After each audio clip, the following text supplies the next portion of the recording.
A star on the rise and a boy with a dream. Now, with titles like those, the world expects the best. Only 3 years in the United States, and this young man has earned scholarships to fund his entire college career and grad school. Lupita Mendez talked with Juan Ramos about his road to success. The graduating class of 2014 had some pretty spectacular kids. Many have bright futures ahead of them, so I decided to bring in one with a very bright future ahead of him. So here's Juan Ramos. Thank you for being on the show today. Tell me a little bit about yourself. Like, if a stranger were to come up on the street, what would Juan Ramos mean to them? Yes. My name is Juan Ramos, once again. Actually, my full name is Juan Daniel Ramos Fuentes. And I came to this country 3 years ago without knowing a single word of English. I came actually May of 2011. So I had that whole summer for myself. I spent it exploring the city and learning new things, not learning English, which was actually bad. But I enrolled in high school in the fall of that year, and I was placed into ESL classes. Mm-hmm. So I had to learn English before I could actually move on to regular classes and more advanced classes. So yes, that was me for the first year, someone that didn't know English and that usually spent, my time interacting with Spanish speakers, really isolated from the whole community. But as the time passed by and as I gained a better proficiency in the language, I was actually able to interact with other English speakers and to become more involved in the community. Mm-hmm. So that was me the first year, and after that I actually was able to show everyone else who I really was, and was actually able to make new friends, not only Spanish speakers but English speakers as well. Mm-hmm. That's great. What pushed you to break out of your comfort zone and out of your shell and reach out and start new challenges in your life?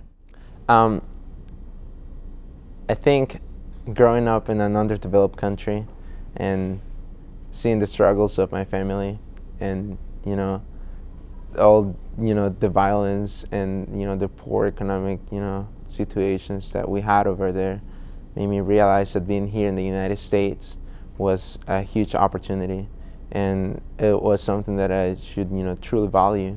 So back then, when I didn't know English and why I didn't really want to speak English, because I was afraid of people making fun of my accent or the fact that I mispronounce some words, made me realize that that's something that I should not be ashamed of, and that's something that I should have overcome. So I decided that in order for me to help my family, to help them with those disadvantaged situations that they were going through, I needed to break open my shell. I needed to overcome those obstacles. Mm-hmm. I needed to take on more challenges and actually become the person that I needed to become. So what fuels me, what pushes me, it's the fact that there's someone back home waiting for me to bring about a change, to make an impact, to make a difference. That's great. Your English is actually really good, like just being here 3 years. Thank you. What would you say, you went to MacArthur, what were some of the things you were involved in, and how did that help you become what you are today? Yes. I was involved in different organizations. One of them was DECA, and it's actually a marketing organization. Being part of DECA allowed me to realize that I actually had a passion for business, mm-hmm. and made me realize that if there was something that I wanted to continue in college, in my higher education, was business.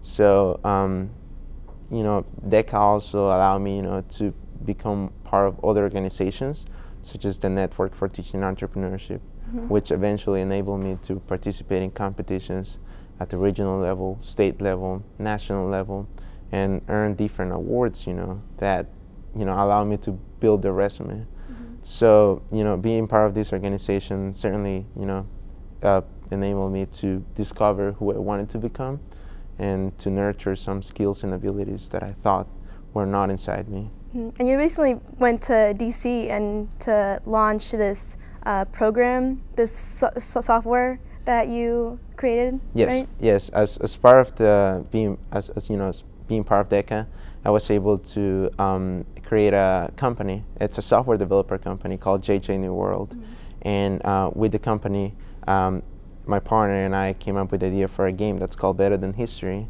and the game allows players to step into the shoes of historical figures, so they can explore alternative endings to historical events and answer the question, well, what if I could change the past? You know, what if I could change history? Because of our, innovative idea, we were asked to participate in the White House Science Fair, and that was the reason why I was able to go to Washington D.C. and present, my business idea and my game. Well, to wrap things up, I know that you're a Gates Millennium Scholar, and for those who don't know, that basically means you have your undergrad and graduate school paid for. And I know that you're going to the University of Texas in Austin, so I just wanted to ask why UT, and what has the Gates Millennium Scholarship meant to you, basically? Definitely. Why UT? Let me start by saying that UT was actually my last choice. I never thought I was actually going to be attending a school here in Texas. I had, in my plans, schools out of state, Ivy Leagues and, whatnot. But I came to realize that UT has actually the best program for me that will give me, better opportunities, better job opportunities, internship opportunities. And I guess it came, to a point where I realized, am I choosing all those other schools because of their names, or because they're actually going to help me, become the person who I want to become?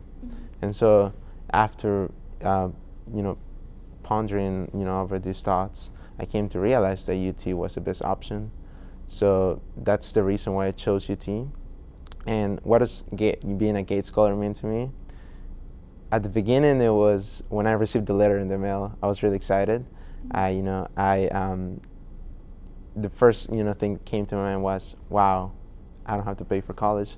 I've been stressing out, over, financial, aid and, all this other stuff, and, becoming a Gates Scholar certainly was a huge relief financially for my family.